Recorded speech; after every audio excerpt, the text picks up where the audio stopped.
Okay, folks, welcome back. This is the third teaching of a series of 8 for the first month of the ICT mentorship. Okay, we're going to be continuing on our theme of understanding the mindset that you have to have going into the marketplace, looking at things in a little bit reverse order than you're normally taught from a retail perspective.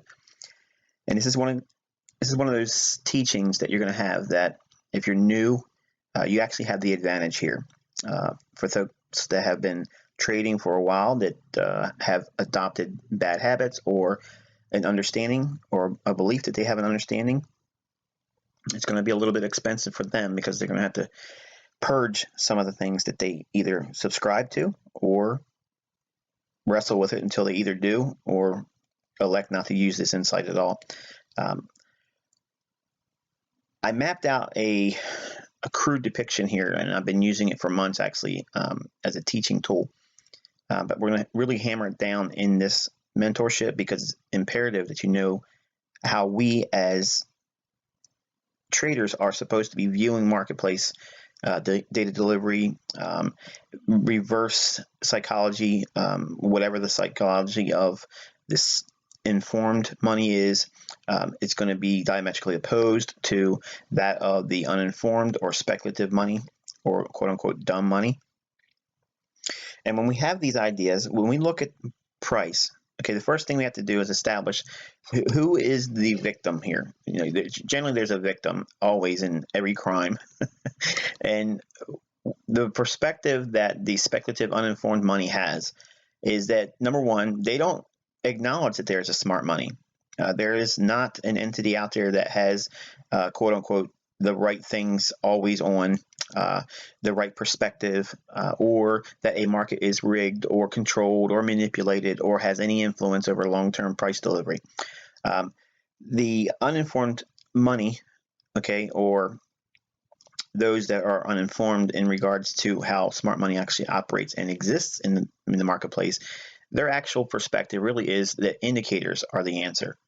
And uninformed money, their perspective holds the belief that price moves by indicators' influence. Okay, and the influence of an indicator being overbought or oversold, that is what the precursor is to a market moving higher or lower. And I can tell you, I subscribed to that for years as a new trader, and it took a long time for me to actually be broken away from that type of mindset. So if you're new and you haven't been exposed to indicator-itis and you're not infected with that yet, you're actually pretty good in terms of advantage. Those that like to use indicators are going to have a little bit of a struggle with this mentorship because I'm telling you, basically, you need to get that out of your system, get that off your charts, because it is not how you're going to be able to see smart money. In fact, we're going to be able to use these indicators to be informed as to what the uninformed traders are actually thinking.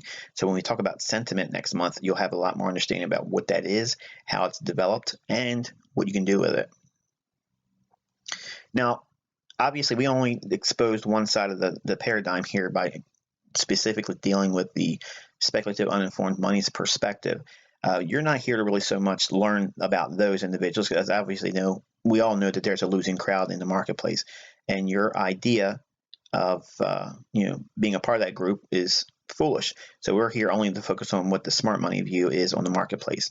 And that begins by understanding that there is a huge, vast, enormous new pool of liquidity coming into the marketplace every single day. Even though there's new busted accounts all the time, the statistics tell us that 90% of traders lose their money. Large funds are in the same category. Not every fund is profitable. Just because there's a lot of people that are investing money into this fund or this fund manager does not in no way guarantee that that fund will exist a year, 2 years, 5 years from now. So we as informed traders, our perspective is to hold the perspective of what a liquidity provider or smart money view is on the marketplace. And they put a spotlight on the aspects of uninformed money, because that's what makes the world go around in the marketplace. The smart money is there to provide liquidity, but they're doing it at a exchange premium. In other words, they're putting in trades that they're going to most likely come back to either offset or neutralize for their interests. And we're going to talk more about that as we go. But for now, understand that the smart money knows, in fact, that there is a large body of uninformed money out there.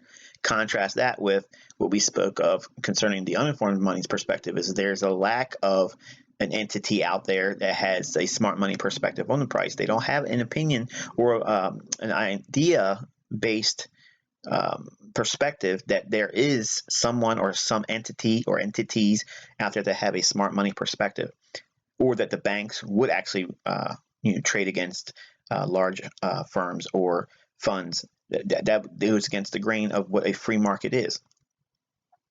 So when we have a smart money perspective in the marketplace, we actually use their perspective as everybody else's liquidity. And price is delivered to engineer efficiency for the smart money entities only.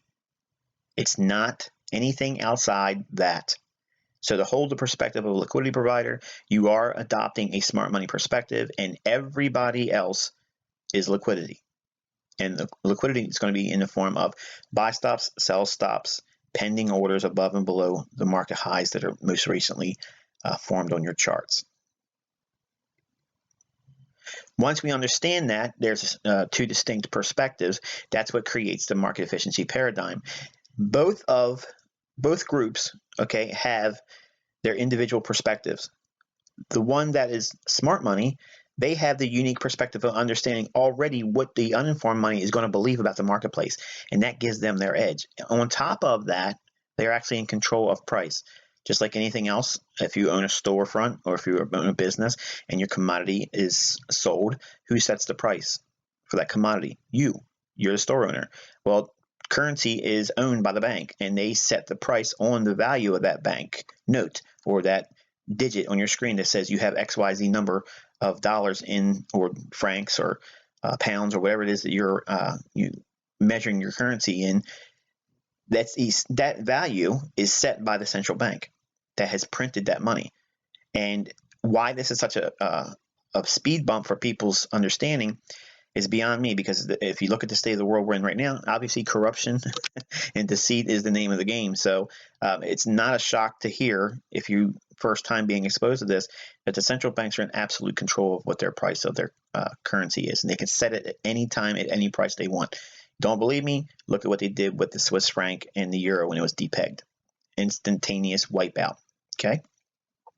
So once we understand both perspectives, okay, intimately, okay, we no longer have a at odds perspective on the marketplace. We don't vilify the market maker. We don't vilify smart money.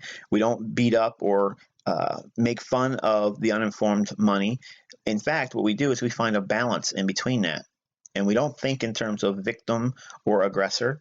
We just think in terms of efficiency, because the markets are always going to trade in an efficient manner, but it's slanted and more prone to lace the pockets of the smart money, because they have the advantage of pricing wherever they want price to go to, and they already know what the perspective is of the uninformed money, and they also know how to manipulate that perspective at any given time based on chart patterns, based on indicators, based on just reactions to market news. Now, as we go through this mentorship, we're going to be focusing primarily on your understanding of these four primary drivers in price delivery. It's retracement, expansion, reversal, and consolidation. Now, we're not going to talk specifically about that, but I want you to understand that all the things we're teaching here, they're all frameworks for you to understand those four general principles. We can't teach specific contexts or topics without having a broad-based understanding and foundation, and that's what this entire month of September is doing. It brings everybody to a reference point to start at the same location. Some of you that are advanced, that watch a lot of my free tutorials over the years, you need to put that aside for a moment and start with this perspective in mind, and I promise you it's going to deliver everything that you've skipped over. We're going to fill in all those gaps. But understanding that the interbank price delivery algorithm, okay, to understand that, it's going to have to come by exposure, and exposure creates experience. That experience is going to give you the understanding going into the charts, seeing what they should be doing with price, what you should be seeing in price,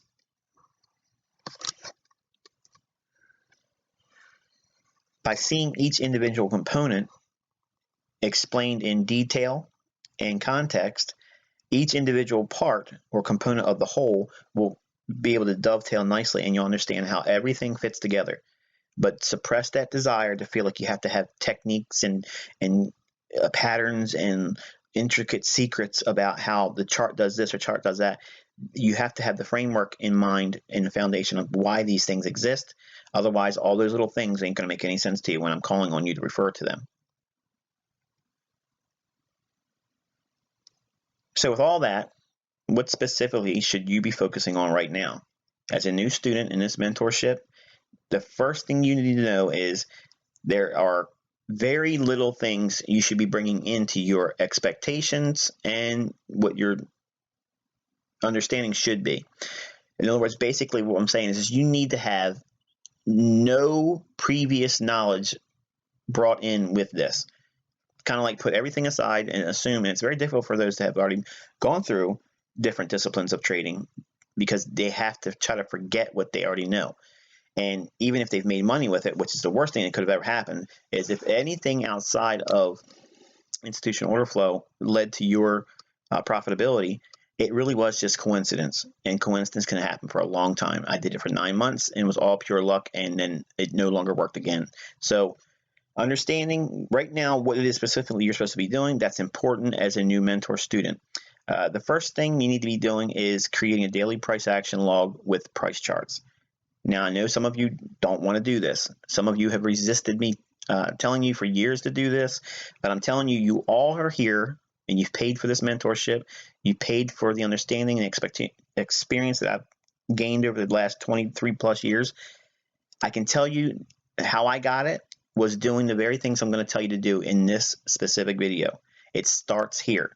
If you skip this video, if you skip what I'm teaching you in this video, if you ignore what I'm telling you what to do in regards to what specific things you should start with right now, it does not mean, okay, just because you've been trading longer than anybody else and because you have understanding what optimal trade entry is, because you understand what an order block bullish and bearish is, because you understand what a liquidity void is, that is not an advantage, okay? You need to go back to square one and understand that this is strength in your development.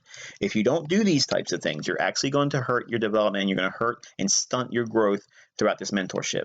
So go back to square one. You're the new student. Do everything that's being described here and advise, because this is where the money starts coming in. If you have these things in place and you start right at this very core principle, it will develop. We're going to be focusing on this throughout the entire 12 months. Every month, we're going to build on what rules and what things that you're supposed to be looking for in the charts. But for right now, primarily, the only thing I want you to be doing is starting with a daily chart. Okay, your daily chart needs to show 12 months, no less than 9 months view. You have to have that much perspective on your chart. Don't have so much of a perspective you have multiple years on your chart. 12 months to 9 months, ideally. Okay, you need to have a 4-hour chart. And your 4-hour chart needs to have 3 months of price action viewed. The 60-minute chart or 1-hour chart has to have at least 3 weeks view. And the 15-minute chart needs to have at least 3 to 4 days view. That means for every chart here, I'm recommending a specific amount of data that needs to be displayed for that respective time frame. What you need to resist doing right now is you need to resist the urge to forecast price movements. That's not for your stage of development right now. Do not try to rush ahead and try to figure out what the market's going to do next, because that's going to be a problem for you, and it's only going to lead to frustration. We will get you there, and it's going to happen in due time. But for now, resist that urge. But there are some things you need to be specifically doing with these charts. You need to note where price shown a quick movement from a specific level. In other words, if it's run quickly higher or lower from a particular level, that's noteworthy. You need to note that on your chart. You need to also note recent highs and lows that haven't been retested. That means if a high's formed on your chart, if the price has not come back up to that level in recent time, okay, you need to make a special note of that, because it's going to probably be influential going in the future. Vice versa, just contrarily speaking, you're going to be able to look for the lows that have formed that have not been recently traded to. And that low will be influential later on in future price delivery as well. Note areas on the charts where price has left clean highs and clean lows. Basically, that looks like two equal highs that formed in close proximity to one another. Whenever we see a high go up and form, and then it trades away from that for a little while and then comes right back to it and doesn't make a new high, or maybe it falls just a little bit short, just a little bit above it, I note that as a clean high. And usually buy stops will form above that, and the market will usually come back up there and run through that. It doesn't mean it won't continue through it, but it's usually a big bullseye for price to want to go up into that area. And the reverse is said for double bottoms or equal lows. When a low is formed and another low is equally formed in close proximity to the initial one, that's a big area for sell stops to pull or build up underneath those lows. And the market tends to have a willingness to go down there and test that liquidity. That means the market will go down into that area, whether it continues to go lower or if it goes down there and then reverses. There's conditions that we look for to frame all that, and you will know when to expect the specific conditions. But for now, I want you to start practicing looking for that in your charts and having them noted on your chart. Note what days the highs and the lows form, and this is for the weekly range, and you want to note what time of day that occurs, what kill zone. Is it the high and low of the week forming in London, or is it forming in New York? Because all those things are going to lend well to prognostication and what should happen going forward. And you want to note the daily high and the daily low every single trading day. And you want to note when the daily high and the daily low forms for every individual trading day. Now, what does that look like? Well, it starts off with a bare bones chart. This is a daily chart, and I'm using the Swiss franc here. It could be any chart, any pair, but you want to start with one currency pair, and it's mentorship. You want to specifically deal with one. I would recommend you doing something apart from the British pound and the euro, only because you're going to see me specifically dealing with that in this individual mentorship. But you want to be doing something with a currency pair that is not being utilized in this mentorship. So that way you're getting a unique perspective that you yourself have arrived at using this as a guideline. But the first thing you want to do is obviously note the most recent highs and the recent lows where markets have shown a willingness to repel from. That's the first thing you want to note, because this is how you identify order blocks. This is how you identify liquidity voids. This is all the beginning frameworks of that. But you need to be able to note those recent highs and recent lows. That's what's been done for you here. Next, you're going to drop down into a 4-hour chart, and those same levels I just noted on the daily chart are shown here.